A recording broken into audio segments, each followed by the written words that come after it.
नमस्कार, live cities के night bulletin निर्भय बिहार में आपका स्वागत है। आपके साथ मैं मुस्कान। रवीश कुमार के घर पहुंचे तेजस्वी यादव, बताया बिहार की माटी का लाल। ललन सिंह का आरसीपी सिंह पर बड़ा आरोप, बोले बीजेपी का एजेंट बनकर कर रहे थे काम, वसूलते थे आरसीपी टैक्स। 2024 चुनाव में नीतीश कुमार का सबसे बड़ा विपक्षी चेहरा होने पर सम्राट चौधरी बोले मजाक कर रहे हैं नीतीश बाबू। ललन सिंह बोले नीतीश कुमार और नवीन पटनायक की विपक्षी को लेकर कभी नहीं हुई थी मुलाकात। बिहार सरकार हाल में कराएगी जातीय जनगणना। विजय चौधरी बोली जरूरत पड़ी तो कानून भी बनाएंगे। आरसीपी सिंह को जेडीयू ने बताया विभीषण, तो विजय सिन्हा बोले जेडीयू बताए विभीषण किसके भाई थे। नवीन पटनायक के बयान के बाद बचाव में उतरी राजद, कहा भाजपा में कई फ्यूज बॉल बेवजह हो रहे हैं खुश। सीबीएसई बोर्ड ने 10वीं और 12वीं का रिजल्ट किया घोषित। मुजफ्फरपुर में लगी भीषण आग, 3 लोग की झुलसकर मौत, 2 घायल। 45 दिनों तक जिंदगी मौत से जंग लड़ने के बाद हारा सुधी, हेलमेट नहीं पहनने पर पुलिस ने मारी थी गोली। अब खबरें विस्तार से। बिहार के उप मुख्यमंत्री तेजस्वी यादव शुक्रवार को पूर्वी चंपारण स्थित वरिष्ठ पत्रकार रवीश कुमार के घर पहुंचे, जहां तेजस्वी यादव जितवारपुर गांव में रवीश कुमार की मां श्रद्धांजलि सभा में शामिल हुए और दिवंगत आत्मा की चिर शांति के लिए ईश्वर से प्रार्थना भी की। इस दौरान तेजस्वी यादव ने रवीश कुमार का हौसला बढ़ाया और साथ ही उनके परिवार के लोगों से मुलाकात की। तेजस्वी यादव ने ट्वीट कर लिखा है, वरिष्ठ पत्रकार रवीश कुमार रेमन मैग्सेसे पुरस्कार से सम्मानित और साथ ही बिहार की माटी के लाल, देश के निर्भीक, निष्पक्ष एवं वरिष्ठ पत्रकार श्री रवीश कुमार जी के स्वर्गवासी माता जी की उनके पैतृक गांव जितवारपुर पूर्वी चंपारण में आयोजित श्रद्धांजलि सभा में सम्मिलित होकर दिवंगत आत्मा की चिर शांति के लिए ईश्वर से प्रार्थना की। बता दें कि बीते दिनों रवीश कुमार की मां का निधन हो गया था। आरसीपी सिंह से बीजेपी में शामिल होने पर शुक्रवार को जेडीयू के राष्ट्रीय अध्यक्ष ललन सिंह ने कहा कि आरसीपी सिंह बीजेपी के एजेंट है। वो पार्टी में रहकर नीतीश कुमार को कमजोर करने में लगे थे और साथ ही अब उसकी पुष्टि हो गई है। अब वो वहीं चले गए हैं जहां उनको जाना था। वहीं ललन सिंह ने आरसीपी टैक्स की चर्चा करते हुए कहा कि आरसीपी सिंह को टैक्स वसूलने में शोहरत हासिल थी। बिहार में बहुत चर्चा होती थी आरसीपी सिंह टैक्स की। आरसीपी सिंह को बताना चाहिए कि वो टैक्स क्या था, वो टैक्स वसूलते होंगे तभी चर्चा होती थी। ललन सिंह ने कहा कि आरसीपी सिंह को कोई नहीं पूछ रहा, वो बिहार में महाराष्ट्र की तरह का खेल करने वाले थे, लेकिन उनकी दाल नहीं गली क्योंकि पहले से ही लोग सतर्क थे। नीतीश कुमार की विपक्षी एकता मिशन पर सम्राट चौधरी ने शुक्रवार को जमकर निशाना साधा। सम्राट चौधरी ने कहा कि नीतीश कुमार बिहार सरकार के पैसे से सिर्फ घूम रहे थे और साथ ही नीतीश कुमार को घर में बिठाने का निर्णय जनता ले चुकी है। वहीं 2024 चुनाव में विपक्षी नेताओं में सबसे पहला चेहरा नीतीश कुमार के होने को लेकर सम्राट चौधरी ने कहा कि इन दिनों नीतीश बाबू मजाक कर रहे हैं। नीतीश कुमार का लोकतंत्र में कोई भरोसा नहीं है। नीतीश कुमार विपक्षी गोलबंदी को लेकर उनके ही घर जा रहे हैं, जो वन मैन पार्टी है। सीएम नीतीश कुमार उड़ीसा के सीएम नवीन पटनायक से मुलाकात को लेकर ललन सिंह ने कहा कि नीतीश कुमार और नवीन पटनायक ने कभी नहीं कहा कि हम लोग विपक्षी एकजुटता के लिए मिले हैं। उन्होंने कहा कि हम पुराने मित्र हैं, बहुत समय बाद मिले हैं। बता दें कि कुछ दिनों पहले बिहार के सीएम नीतीश कुमार ने नवीन पटनायक से मुलाकात की थी, जिसके बाद नवीन पटनायक ने दिल्ली में पीएम मोदी से मुलाकात करने पहुंचे थे, जिसके बाद उन्होंने मीडिया के सवालों का जवाब देते हुए कहा था कि उनकी पार्टी अकेले चुनाव लड़ेगी और नीतीश कुमार की विपक्षी एकता के साथ नहीं जाएगी।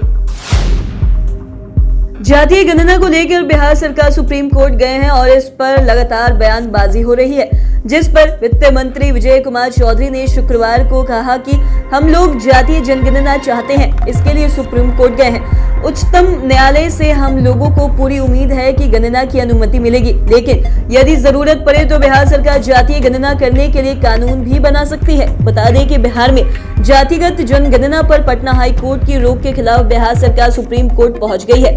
जाति गणना पर हाई कोर्ट के आदेश को चुनौती देते हुए बिहार सरकार ने सुप्रीम कोर्ट में याचिका दायर कर पटना हाई कोर्ट के फैसले को रद्द करने और जातिगत जनगणना शुरू करने की इजाजत देने की मांग की है। आरसीपी सिंह के बीजेपी में शामिल होने के बाद जेडीयू उन्हें विभीषण बता दिया है, जिस पर शुक्रवार को नेता प्रतिपक्ष विजय सिन्हा ने आरसीपी सिंह का समर्थन करते हुए कहा कि लोगों को बताना चाहिए कि विभीषण किसके भाई थे और राम राज की स्थापना के लिए वो राम के पास गए थे या रावण के पास। विजय सिन्हा ने कहा कि जेडीयू जिसे विभीषण कह रही है वह अब राम के दरबार में आ गए हैं। राम मंत्र को ग्रहण करके सबका साथ सबका विकास के भाव को लेकर वो बीजेपी में आए हैं। और नेता प्रतिपक्ष ने जेडीयू के ऊपर हमला बोलते हुए कहा कि ये लोग भ्रष्टाचार को बढ़ावा देने वाले रावण प्रवृत्ति के लोग हैं। रावण कोई व्यक्ति नहीं, एक विचार है, एक सोच है। नवीन पटनायक के पीएम मोदी से मुलाकात और उनके बयान पर शुरू हुई राजनीति को लेकर राजद प्रवक्ता शक्ति यादव ने बीजेपी पर जोरदार हमला किया। शक्ति यादव ने कहा कि नीतीश कुमार और नवीन पटनायक की भेंट का कोई नतीजा नहीं निकलने के बाद जिस तरह भाजपा नेता खुश हो रहे हैं वह समझ से परे है और नवीन पटनायक अगर हम लोग के साथ नहीं आए तो वह भाजपा के साथ भी नहीं जा रहे हैं। शक्ति यादव ने भाजपा की तुलना फ्यूज बल्ब से करते हुए कहा कि वह अंधेरे में मैच खेलने जा रहे हैं। उनके पास ना तो कोई नेता है, ना बिहार में जनता का समर्थन है और साथ ही विपक्ष के तेज गेंदबाज के सामने सारे फ्यूज बल्ब जमा हो रहे हैं। केंद्रीय माध्यमिक शिक्षा बोर्ड ने सीबीएसई ने 10वीं और 12वीं का रिजल्ट शुक्रवार को जारी कर दिया। देश भर से 87.33% छात्र सफल हुए हैं। इसमें बिहार में 85.47% छात्र सफल हुए हैं और साथ ही सीबीएसई के 12वीं बोर्ड में करीब 21 लाख अधिक छात्रों ने हिस्सा लिया था। तो वहीं कुल 93.12% स्टूडेंट कक्षा 10वीं की परीक्षा में पास हुए हैं और इस एग्जाम के लिए 21,86,940 छात्रों ने रजिस्ट्रेशन कराया था, जबकि परीक्षा में 16 लाख छात्र शामिल हुए थे। बता दें कि बोर्ड 10वीं के रिजल्ट के साथ भी टॉपर्स की घोषणा नहीं करेंगे और साथ ही बता दें कि बोर्ड 10वीं के रिजल्ट के साथ भी टॉपर्स की घोषणा नहीं करेंगे। बोर्ड ने गैर जरूरी प्रतिस्पर्धा को खत्म करने के लिए ये निर्णय लिया है। वहीं देश के प्रधानमंत्री नरेंद्र मोदी ने देश के 10वीं और साथ ही 12वीं के रिजल्ट के बाद सभी छात्रों को शुभकामनाएं भी दी। मुजफ्फरपुर जिले में कैथिया थाना क्षेत्र के जसौली गांव में शुक्रवार को दर्दनाक हादसा हो गया।